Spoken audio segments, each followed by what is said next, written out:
ആരോഗ്യത്തോടെ ഇരിക്കാം. മികച്ച പരിചരണം ഞങ്ങളുടെ ഉറപ്പ്. Shoranur medical trust, Shoranur. Kulappally bus സ്റ്റാൻഡിൽ ബസ്സുകൾ കയറണമെന്ന ട്രാഫിക് റെഗുലേറ്ററി കമ്മിറ്റിയുടെ നിർദ്ദേശവും പാലിക്കുന്നില്ല. തൃശൂർ ഭാഗത്തു നിന്നും പട്ടാമ്പി ഭാഗത്തു നിന്നും വരുന്ന ബസ്സുകൾ പോലും സ്റ്റാൻഡിൽ കയറാതെയാണ് പോകുന്നത്. തൃശൂർ ഭാഗത്തു നിന്നും വരുന്ന ബസ്സുകൾ സ്റ്റാൻഡിൽ കയറി പോകണമെന്നായിരുന്നു നിർദ്ദേശം. പട്ടാമ്പി ഭാഗത്തു നിന്നുൾപ്പെടെയുള്ള മറ്റെല്ലാ ബസ്സുകളും സ്റ്റാൻഡിൽ കയറണമെന്നും നിർദ്ദേശിച്ചിരുന്നു. മഴയിലും യാത്രക്കാർ പാതയോരത്ത് കാത്തുനിന്നാണ് ബസ്സുകളിൽ കയറുന്നത്. ഒറ്റപ്പാലത്ത് നിന്നും തൃശൂരിലേക്ക് പോകുന്ന ബസ്സുകൾക്ക് മാത്രം ഇളവ് അനുവദിച്ചിരുന്നു. എന്നാൽ ഇപ്പോഴും ബസ്സുകൾ സ്റ്റാൻഡിൽ കയറാതെയാണ് പോകുന്നത്. വിദ്യാർത്ഥികളും യാത്രക്കാരും ഇപ്പോൾ പെരുവഴിയിൽ തന്നെയാണ്.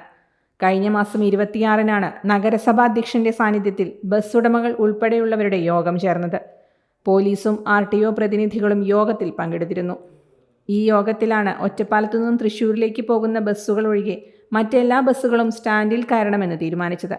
പട്ടാമ്പിയിൽ നിന്ന് വരുന്ന ബസ്സുകൾക്ക് വാടരാംകുഷിയിലെ പാതയും പ്രശ്നം കാരണം വൈകുന്നു എന്ന കാരണവും ഷൊർണൂരിൽ നിന്നുള്ള ബസ്സുകൾക്ക് കുളപ്പള്ളി പാതയിലെ തകർച്ചയും കാരണം സ്റ്റാൻഡിൽ കയറാനാവില്ലെന്നുമാണ് വിശദീകരണം. സ്റ്റാൻഡിൽ കയറാത്ത ബസ്സുകൾക്ക് 1000 രൂപ വീതം പിഴ ഈടാക്കുന്നുണ്ടെന്ന് ഇൻസ്പെക്ടർ വി രവികുമാർ അറിയിച്ചു.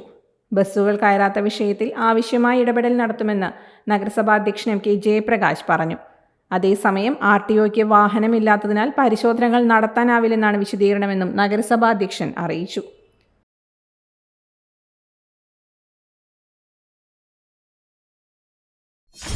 .view ന്യൂസ്, കാഴ്ചകളാണ് ലോകം, കണ്ടു തുടങ്ങുക.